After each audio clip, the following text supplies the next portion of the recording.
여러분 안녕하십니까? 윤석열 대통령은 오늘 탄핵 심판 변론에서도 비상입법기구가 명시된 이른바 최상목 문건을 자신은 전달한 사실이 없다고 또 한 번 부인했습니다. 김용현 전 국방장관도 대통령을 거들었는데요. 하지만 MBC 취재 결과 최상목 권한대행은 검찰 조사에서 윤 대통령을 분명히 지목한 것으로 파악됐습니다.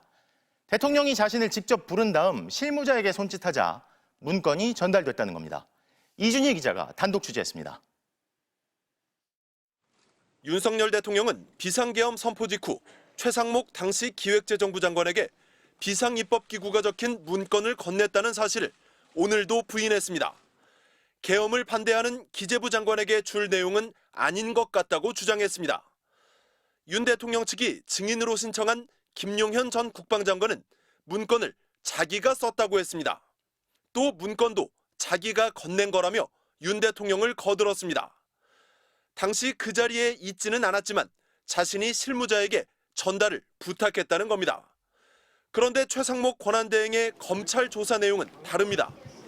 MBC 취재 결과 검찰은 최 장관으로부터 윤 대통령이 기재부 장관이라고 부르면서 실무자에게 손짓하자 실무자가 여러 차례 접은 쪽지를 건네줬다는 취지의 진술을 확보했습니다. 최 장관은 검찰에서 대통령이 말씀을 하셨는데 참고하라는 취지였던 걸로 기억한다고도 말했습니다. 윤 대통령이 자신의 직책을 기재부 장관이라고 정확히 불렀고 참고하라며 문건의 용도도 정확하게 설명했다는 겁니다. 앞선 국회 증언과도 일치합니다.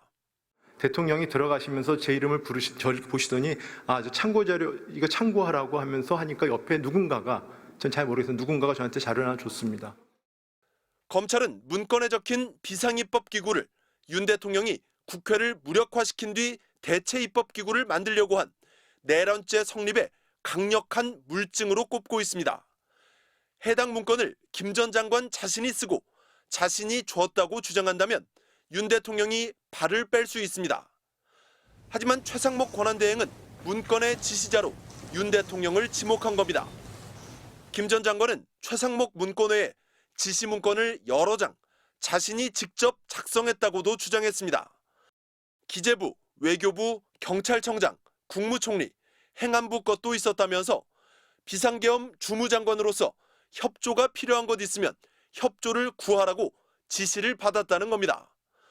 외교부와 경찰청장 문건은 윤 대통령이 당사자에게 직접 건넨 것으로 드러났습니다. 비상계엄 선포를 할 생각이다라고 대통령님이 저에게 말씀하시면서 종이 한 장을 주셨습니다.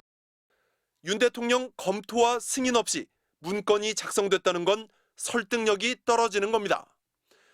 김 전 장관이 그동안 알려지지 않았던 국무총리, 행안부 문건도 작성했다고 주장하면서 한덕수 전 국무총리와 이상민 전 행정안전부 장관의 해명도 필요해 보입니다. MBC 뉴스 이준희입니다.